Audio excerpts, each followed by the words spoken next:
Nüüd on meil Skype'i ühendus Joel Juhtiga, kes võttis eile hommikul ette pöörase teekonna. Ta hakkas jooksma põhimõtteliselt Tallinnast Võrru 252 kilomeetrit oli see teekond tal ette nähtud pikkuseks. No siin mõni päev tagasi ta arvas, et õhtul kella 7 jõuab ta kenasti Võrru kohale, aga nüüd me saame Joeliga siit otse ühenduse võtta ja küsida, et no kus sa oled ja kaugele sa jõudnud oled? Tegelikult olen jõudnud Tartusse siia Lõunakeskuse juurde. Just käisin Vahetsa riid ja pesin ennast puhtaks ja vaatasin oma jalad üle ja nüüd nagu siis plaanin edasi siis marssida ja ikkagi jõuda, ei tea veel mis kellaks, aga Võrru. Kuidas see teekond sul praegu on välja näinud? Kas sa ikkagi alustasid jooksusammul, eks? Ja jooksusammul alustasin kuni siis enne laevat üks 10 kilomeetrit, siis sain korraliku haamri, ehk siis teisisõnu nii, et ma ei saanud enam joosta. Ehk siis pidin kõndima edasi. Mis see tähendab? Mis sul juhtus? Miks sa ei saanud joosta? Lihtsalt lihas ei lastud enam joosta. Lihtsalt lihas läheb nagu lukku ja sa ei saa nagu joosta edasi.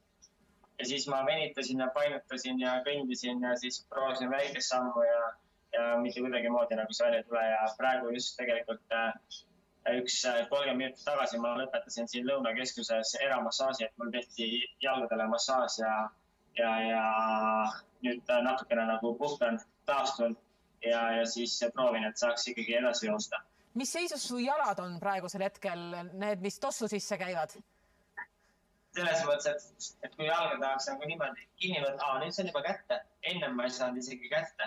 Enne massaaži mul on võimalust jalga kätte saada, aga varbad on saanud korralikult siin ikkagi elu näha, et siin on näha, kuidas on nahk natukene, kuna ma nõelaga need torkinud läbi vee välja lasknud, siis on see nahk selline, ja siit pealt on niimoodi ja puhas sport, ütleme niimoodi.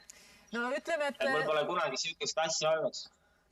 No kui ütleme nii, et kui on juba väike vill, siis ei taha üldse selle jala peale astuda. Sul on seal rivis neid mitu.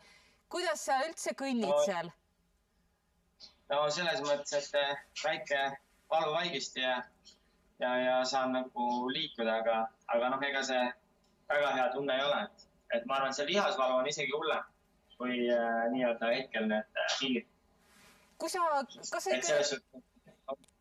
Kuidas sa söömisega omal selle elu oled korraldanud ja lahendanud? Kus sa süüa saad või mismoodi sul see on? Selles mõttes, et tegelikult selle jooksu kõige raskem osa ongi see, et kuna peatused on kõik tanklates ja kükitab ikka erinevates kohtades veel, siis kui ma olen sinna kohale jõudnud, siis on mul läinud ikkagi tund aega, et seda toitu nagu planeerida, mida ma söön ja mida võtan ja mida jätan. Et tegelikult on läinud ikkagi aega. Et peatuspunktides on mul läinud aega mingi tund aega, kus ma siis söön, puhkan, masseerin oma lihased läbi, mul on siuke väike rull, millega ma saan masseerida ja nii-öelda teen lihasooldust. Kas sa magada oled saanud? Kas sa magada oled saanud? Magada olen saanud, praegu on 33 tundi on möödas ja ei ole maganud, ehk siis mu kell tiksub veel siin nii-öelda. Ehk siis kellaandmetel ma olen läbinud 226,5 kilomeetrit, ehk siis sinna tulevad siis kõik need metsaskäigud ja kõik muud kõndimised juurde. Muidu Tartusse teada on, et on ju kilometraaž väiksem. Et mul arvatavasti tuleb mingi 300 kilomeetrit täis. Kuidas sul nende hallutsinatsioonidega on? Ma mäletan, kui sa seal kuskil külmas kaugel käisid ja olid magamata ja väga väsinud, siis nagu hakkab aju trikke tegema. Praegu kuidas sul on? Täna ma võin öelda, et see jooks on ikkagi tunduvalt lihtsam kui nii-öelda külmas joosta. Aga ma sain ka -2 öösel ikkagi kätte, et kui need autod ikkagi mööda sõidavad, siis saab topelt külma, nii et selles mõttes, et see külmaga karastamine on mulle kasuks tulnud. Sul on ikka mingi saatjaauto ka kaasas, ma loodan kogu aeg, kes jälgib, et sa seal ümber ei kuku tee see pervele? Tegelikult ei ole mul saatjaauto, tegelikult on Red Bull tiimist on Lätist on fotograafid, kes jäädustavad ja võtavad kogu seda teemat üles, et inimestele nagu laiali, et inimesed ka teaksid, mis tegelikult nagu toimub, eks siis see on seotud Things for Life'iga. ehk et sa teed seda kõike heategevuse nimel, et seljavigastusega inimesi aidata ja nad saaksid paremaid ravivõimalusi. Kuule, Joel, kas sa saad aru, et tegelikult sa võid katkestada ka ja ära lõpetada, et sa ei pea ennast piinama, kui sul on nii raske ja halb? No tegelikult ma tahtsin katkestada, aga siis ma viimasel hetkel otsustasin, et ei, et ma punin vastu ja lähen lõpuni.